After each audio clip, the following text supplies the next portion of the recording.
Kembali terjadi kontak tembak antara aparat dengan KKB, satu buronan dikabarkan tewas. Pemerintah telah menetapkan KKB sebagai organisasi teroris. Hal itu tak lepas usai kelompok ini terus membuat ulah. Kini, kelompok tersebut kembali membuat onar. Pada Jumat tanggal 5 November tahun 2021, telah terjadi kontak tembak antara personel gabungan TNI Polri dengan kelompok kriminal bersenjata di beberapa lokasi di distrik Sugapa, Kabupaten Intan Jaya. Dalam aksi tersebut, satu anggota KKB meninggal dunia. Personil gabungan TNI Polri kemudian mengamankan TKP dan melakukan pengejaran terhadap kelompok kriminal bersenjata tersebut serta mengevakuasi korban ke Polsek Sugapa untuk mendapatkan perawatan medis.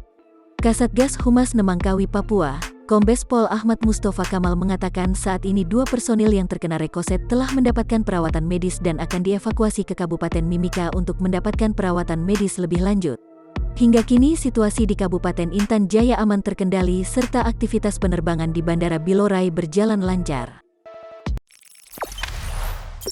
Jangan lupa subscribe, share, komen, dan like ya!